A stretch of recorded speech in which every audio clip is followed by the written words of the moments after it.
In this episode of The Operators, I had the pleasure to speak to Dr. Singhal, and he's actually the first radiologist I've ever spoken to. I've never really chatted too much of radiologists. I'm usually speaking more to doctors that are in operations, but it was great. I learned a lot about radiology. I learned a lot about the niche language, the industry, what it actually means to be a radiologist, and as well, Dr. Singhal has transitioned into AI, so we're able to also have a bit of AI chat as well. Hope you enjoy the episode. But I was curious, I wanted to get started with, who are you? What's your history, and what's your background? Okay. I am a diagnostic radiologist. Right now, I'm not practicing clinical medicine, and I'm working in the AI field developing, I would call it research and development, R&D, for AI tools to help radiologists. And I started out before medicine. I was in mathematics and computer science, which I've always loved, and I worked for Hewlett Packard for a little while. I started a master's degree at Stanford in it, but I left, didn't complete it, and went to med school and spent 36 years as a radiologist in different fields like neuroradiology, interventional, emergency radiology. But the problems in the field, there are many, certainly in the U.S. that are shared across the world, but this gives me a chance to really dig in and do something that I hope can help add some value in a scalable way. So I want to talk quickly about being a radiologist, and then I want to dive into your new background in AI. Sure. This is kind of an AI podcast in a way. We don't often talk about AI, but Right. Caesar Health, we're an AI company, so it's always great to chat. Yeah. But so what? I once met a guy, and he was kind of dissing radiologists in a way, and what he was Yeah. saying is that it's a cozy job. Yeah. You're maybe at home, not in the hospital, and people kind of send you some diagrams and you look, oh, there's cancer there. And then, what's it It like to be a radiologist? Well, some of that is certainly true in the sense that a lot of it is done remotely. And when you're remote and you can be at home, for sure, you don't have to commute. The environment's pretty well controlled. On the other hand, the payback for that is that the volume of work you have to do is ratcheted up, and Mm, it can be very tedious. It's become commoditized, and the downside of just looking at images is that you don't see the patient. A lot of information that's often critical to make diagnosis doesn't get transmitted to you as a radiologist. And like I said, it can become limiting that way. I think that's one problem that radiologists are seeing throughout the world. Again, there's pluses and minuses. I loved doing interventional radiology because I did that in addition to diagnostic. I would never do 100% of that in any of the days that I worked, but it really allowed some variety. mm. And then how did you end up transitioning from radiology into the AI space? Well, many times during my career, even though I liked radiology a lot, I wondered what it would have been like if I had stayed in the computer field. Mm, Um, so I kept up, and then in the last, I would say, 10 years, a lot of the burdens on radiology started to become more apparent. Um, People that have been in it for a while, even those who haven't, say that we've become widgets, which is unfortunate because that's not sustainable. We don't get to add as much value, and it causes a lot of burnout. Um, the oversupply of images compared to the number of radiologists is also an issue. And so I found that I could work more, but that was a path to burnout. And it's really not yeah. scalable. I mean, how many more shifts can you work? And after a while, your accuracy is going to go down. And that's something that I just would not let happen consciously. Yeah. No, fair point. Fair point. Yeah. I think AI is really going to, I mean, I follow all these pages about AI innovation. I think like one out of every five posts is about radiology. I think AI and radiology seem to have this synergy going on. Do you think like AI will help with that? What's your thoughts on it? I think it will. It hasn't happened yet. And there's some obstacles, but AI has to prove itself uh, more. And that's understandable. I mean, if I'm running a clinic or a hospital or an imaging group, then I'm not ready and I shouldn't be ready to adopt a tool that's not going to make things better. And um, there are different facets to what happens in radiology, and it's a great match with AI because it's so technical. There's images; it's a lot of it's digitized, um, but some of the sexier parts of AI, which is you feed an image and it feeds you back a diagnosis, are not necessarily where the biggest inroads can be made. I mean, for example, when we look at scans that have come to us from the emergency room, we have often no idea what the diagnosis is, what the patient's background is, et cetera. And it's very, sort of inhibitory to try and go search through medical records. AI can do that for us. Now, the tools are there, but they haven't been perfected yet. It can take an hour, let's say, to look into the records and find out that, oh, aha, this patient had cancer 5 years ago. And that would make Mm. a world of difference in interpreting the scan right now. But with proper queries, AI could tell you that right away. Those are not necessarily things that make front page news, but they make our life better. And all of a sudden, the tedious menial tasks that we have to do are taken care of. And all of a sudden, we get to do things that are thoughtful and slow, and it becomes interesting again. Yeah, and it reminds me so much of what we're doing. Like we're building all these tools just for admin, Mhm. nothing super technical in that aspect, but like faxes get turned into structured data in the EMR. An Mhm. AI secretary that you can schedule yourself in instead of going to voicemail. Note takers, this is stuff we're building to help with admin as well. And I think it's true. Like the headline is always going to be radiologists are going to get replaced by AI, but in reality, it's not really that simple. It's like it's an enhancer, not a It replacer. is an enhancer, yeah. And I know that it sounds um, ideally, we can have our situation, our it is in medicine without the imbalance of radiologists per study. And I know Jeff Hinton has said that, but I would also say that whatever Jeff Hinton said about radiologists being out of jobs, I would guarantee you that if his grandchild, and I hope this doesn't happen, had a serious illness and needed an imaging study, I would say, and I would hope that he would get that imaging study looked at by a good human radiologist in addition to Instead of whatever AI ChatGPT. tool. Yeah, I mean, Yeah. but there's so much of what we know about AI. I mean, there's hallucinations, right? In Yeah. my in my opinion, every single imaging study should be overseen or countersigned by a human, no Mhm. matter how simple. Um, that's just that's what we're here for. Yeah. Yeah, no, that's a fair point, and I think it's synergy at the end of the day. So moving on, I want to talk about Hopper. Am I saying that right? Yes, it's Hopper. Yes. Yeah. So you're the medical director of AI at Hopper. Um, I have my notes here. Like, Yeah. what are you doing at Hopper? What's going on there?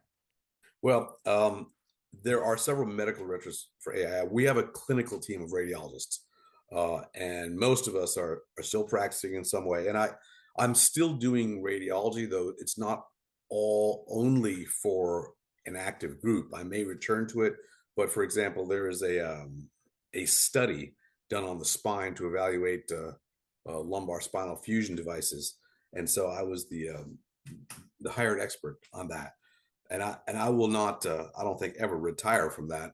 But Hopper is in business to help uh, further AI tools in radiology, and what the stated goal is to develop what's called a foundation model, and that the definition of that we can talk a little bit about, but that's where we're at right now to develop um, foundation model, plural, let's say, things that will work better in in terms of medical advances. That's what we want to do. So what is like a foundation model then? Would you Well, say? a foundation model in AI is some ways analogous to a foundation for a house. Um, it's a basic structure from which one can specialize further. So, a foundation model to deal with, um, let's say, CT scans. Okay, there's certain uh, skills that that model would have, being able to look at. Um, you have to train it first. You'll train it on different things with vision transformers, VLMs. But from there, if someone says, "Hey, I like this foundation model. I want to use it to assess these CT scans of the chest, abdomen, and pelvis that we get frequently on patients who have pain or trauma," then say, "Okay, great, let's do that." Another customer or client would say, "Look, we have an oncology practice. We have patients come in for their follow-ups, and we want to fine-tune this foundation model, make it specialized to deal with cancer follow-up." That's another pathway to proceed down. Mm-hmm. On your LinkedIn, you were talking about a big issue being model drift. I thought Mhm. maybe you could dive into that. Sure. Now, there's what I do for Hopper or with Hopper. There's also what I have as a personal interest. And Mm. that, while there's no conflict, it's at all, there's not necessarily going to be complete overlap. I mean, one of the things that strikes me about what we have is right now a lack of metrics that are applied in terms of, well, how good is the data that we're looking at? And on the other side of it, how accurate is this vision model, for example, in AI?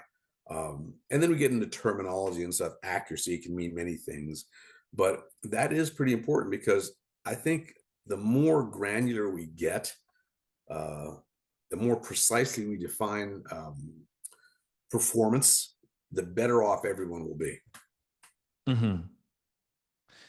Yeah. I it's kind of a bit of a tangent, but I was having a conversation with this woman, and she asked me like, what would happen if ChatGPT was no longer considered like HIPAA compliant? And I kind of thought about it. I was like, oh wow, Yeah, that would be really bad for at least for a lot of people that were using ChatGPT as their infrastructure for their AIs. that Um, would be. I mean, that's a, I know my guess is that the OpenAI folks are putting uh, some resources to make sure that it stays that way because that's a big deal. Now, I mean, HIPAA compliance is a big thing. I mean, one probably the most important thing that we have is in our company is security. If there's yeah, data that we get, there's a zero tolerance in terms of removing protected health information. So if I see a scan, um, there's no way to tell the name or the identifier which person in the world that is. It's images. yeah, kind of vague information to sort of remove identifiers. Um, so then going back to radiology, then what's kind of like the past of radiology, and what's the future, like the best future outcome from all of this technology? Well, probably one of the best futures would be to get information on a scan that we don't even know is there. We're not making use of it.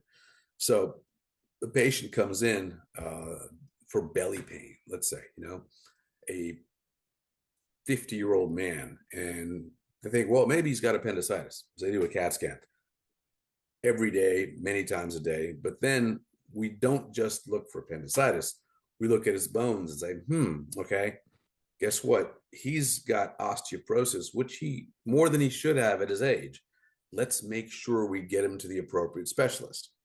So it's squeezing every little last drop of information from that scan. Or let's say we could find out his medical record instantly, which we should be able to, what his past history is, and say, he had a history of cancer. So while we don't think he's got it now, let's tailor this CT scan to give us a real good second look and a real good check on that. That's great. Things Mm-hmm. like that that are yet to be implemented. That will be great. Now, on the other hand, what AI would hopefully do is, for example, a patient comes in after a car accident. They got chest pain and they may have, you know, injuries or not. But from experience, I will tell you, if I want to search for every rib fracture a patient may have, that will take me as much time as it does to read the rest of the scan. And I would rather have an AI tool do that and then focus on things I look at. Is there a fusion in the liver? Is there something abnormal with the organ? Where are these medical scans like stored or medical information stored? Like on an EMR? Uh, Cancer. You cut out for a second there. So the clinical information is in the electronic health record. Mm-hmm. And sometimes that's more easily accessible than other times. And there's big systems that we've all heard about, Epic and so. Yeah, yeah. The EHR of the future will have AI baked in. Unfortunately, we're just not there yet. Now, I mean, there's certain like fire standards, but I think that the folks, like probably including yourself, that are working on that, uh, there may be actually more value added there than even in radiology, because um, getting some standardization in there could make uh, interoperability, which we're all chasing, to actually happen in medicine and not just radiologists. That would be wonderful. People go to different hospitals, different parts of the country, different health systems, and doctors can communicate the information even if they can't be on the phone at the same time. Mm, fair point. Something I always talk to doctors about on this podcast, and I don't know how much of it's going on in radiology, is the sort of venture capital purchasing of clinics, private equity purchasing of clinics. Um, is is there a private equity movement to get into radiology? I know there's a lot of like radiology MSOs and organizations. Is that happening? Yes, there are some. Yeah, there are some. There are some MSOs with varying amounts of success. There are a lot of radiologist-owned groups in the U.S., but there are also a couple of large players. I mean, probably the largest one is called Radiology Partners, and they bought up a bunch of groups, and uh, people have mixed opinions about them. I don't have anything to say as far as good or bad, and that's not. It's just they're certainly a little bit controversial, and the things that they're doing that I see that are good, at least, is because they've become an economy of scale.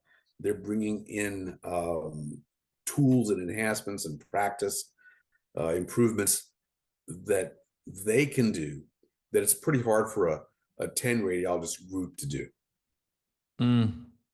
Yeah, fair point. One of the things we're working on at Caesar Health is a revenue cycle management AI to help clinics Mm-hmm. with their claims. And I Yeah. think it's so funny because you go to a doctor and you're like, hey, this is a revenue cycle management tool to help you. And he's so, or she is so skeptical.